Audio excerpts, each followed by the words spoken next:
Hey, it's week 6. Let's get started. Okay, before we get started and continuing on with learning about writing a lesson plan, I have a list of questions you guys wrote down on your ed puzzle that I wanted to address. All right, first with regards to getting into colleges, I stopped Ryan in the hall to ask her a few questions and also invited her to come speak to you, but a few things she was able to answer for me. One of you asked when you should start applying for colleges, and she actually said as juniors, you're not going to start applying until next summer, but it is beneficial to you this year to take a look to see when those applications start to be due.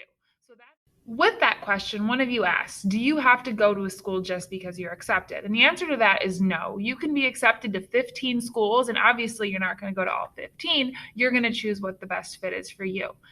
With that being said, do keep in mind that applying for schools does sometimes come with an application fee. So that's why we really encourage you all of this year to begin doing your research. I had you a few weeks ago choose 3 different colleges to research. And again, in my discussion with Ryan, she had another great recommendation. She recommended that you choose at least one small, one medium, and one large school that you're interested in, and then compare those 3. And maybe that will help you to narrow down what size of the school you want to. She also really encouraged you to visit all of the schools that you're interested in.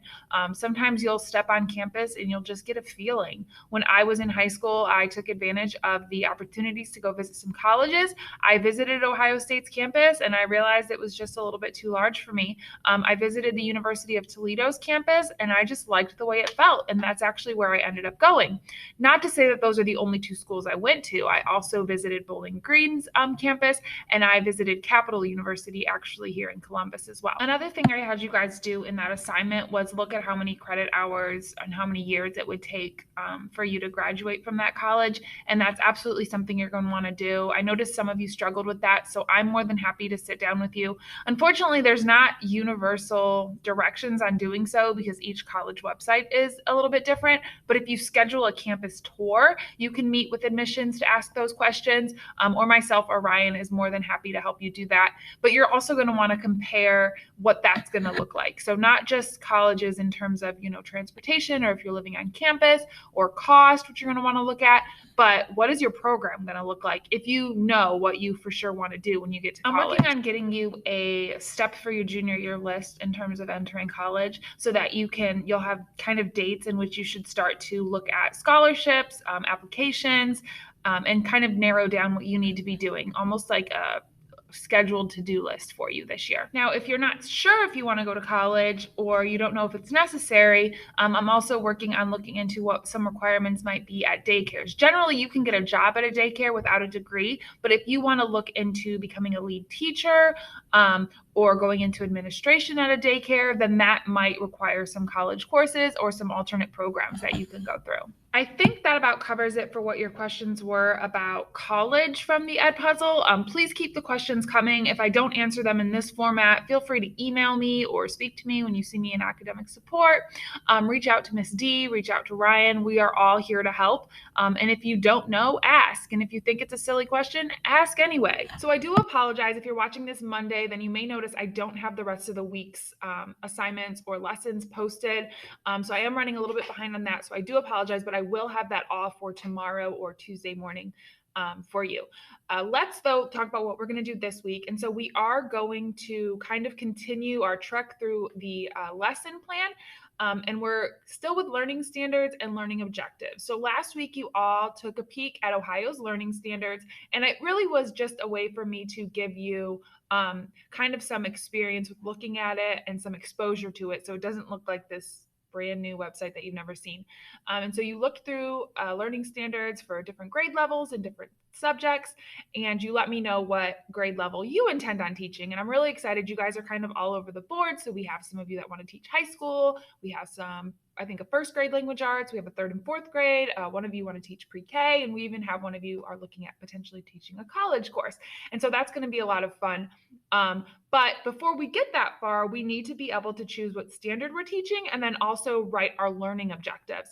And so last week you watched a short video on what makes a good learning objective, and some of you expressed that you didn't quite understand it. So I want to kind of keep working with that. So in just a second, I'm going to show you a video on Bloom's taxonomy, and that's going to help you also to develop these better learning objectives that you're going to write. One other thing I wanted to bring up before I cut to that video is some of you mentioned that the thought of recording yourself teaching made you really nervous. And so I'm really not entirely sure what we're going to do because it does look like we're going to be doing this hybrid for up until January at least. And I don't want to wait until then for you guys to teach these lessons. So I'm going to see what else we can work around. Those of you, though, that also said you get nervous speaking in front of a class, it's so crazy to me that so many teachers I know feel the same way. Like our profession is teaching in front of the class, and yet people get nervous. And so, unfortunately, I know this isn't what you want to hear. It's something you're just going to kind of have to deal with, and it's something you're going to have to overcome. And I get that it's maybe more nerve-wracking teaching to your peers as opposed to if you were standing in front of little children or high school children, but we got to do it. So I'm going to brainstorm with Miss D and with my administrators to see if there's a way that we can get you guys to teach these lesson plans. If not, then maybe we'll just spend the rest of the fall writing the lesson plans and creating activities and then not teach to each other until January, which I'm really hoping we don't have to wait that long. All right, let's watch a video that explains Bloom's taxonomy in relation to turning standards into learning objectives.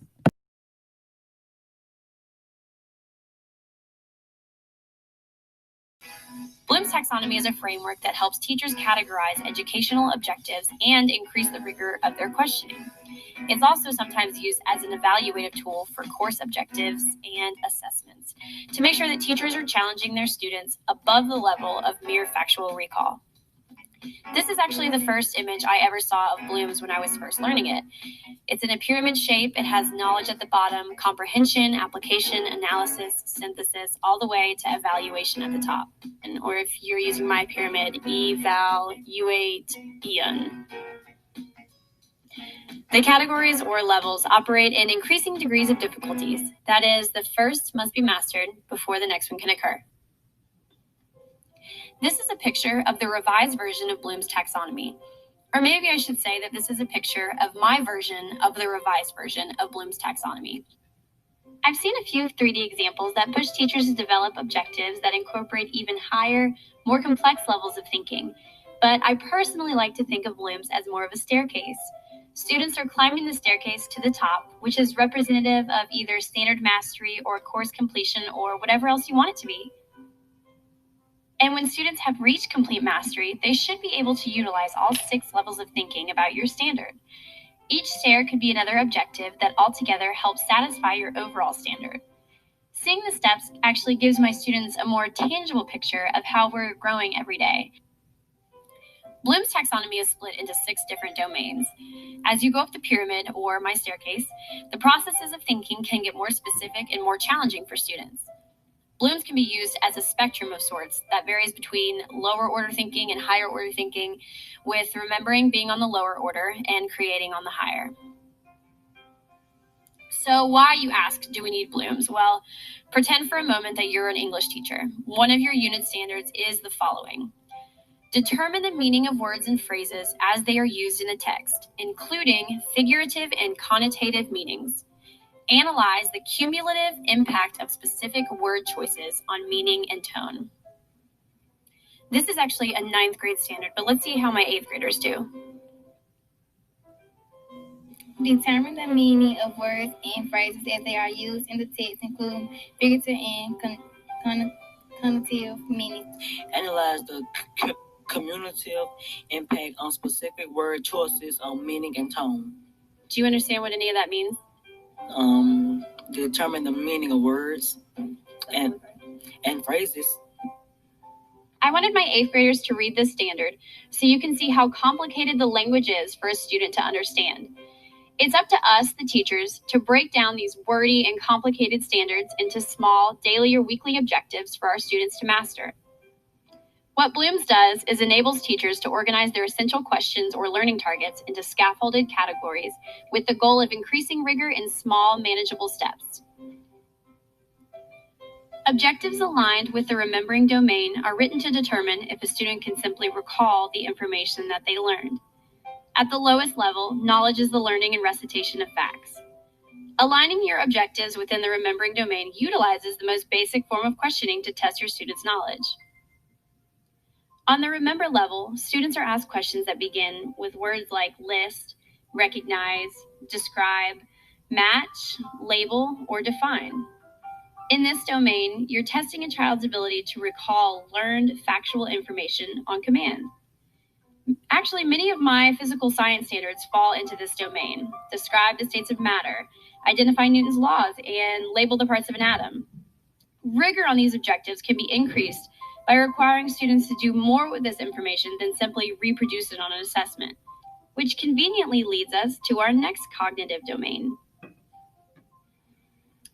The next level of Bloom's asks for students to take their ability to recall factual information to the next level, to prove their understanding by building some kind of relationship between learned facts to construct meaning.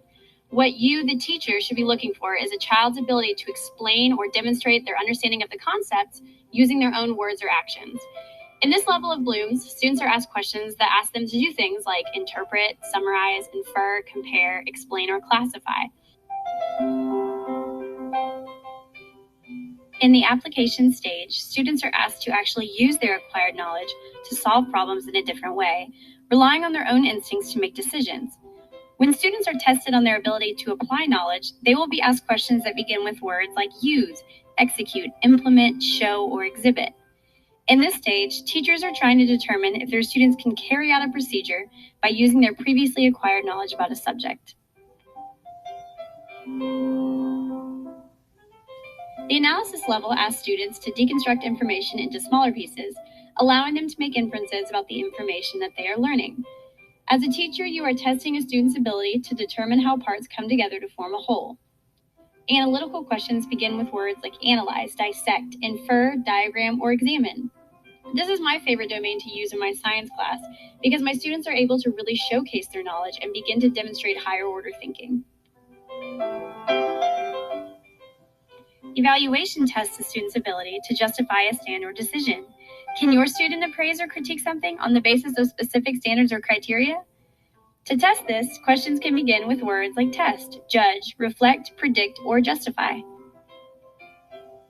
And finally, we have creation. The creation domain asks students to combine information in a whole new way to propose alternative solutions or to create a new product or new point of view. To pose these questions to students, you should begin with words like assemble, combine, create, design, invent, or develop. All right, I think she does a really great job in explaining this and explaining how it's going to apply to you as a future teacher, but then also as we work on writing learning objectives over the next few weeks. All right, that's all I have for this video. Stay tuned for the rest of your lessons and assignments for this week.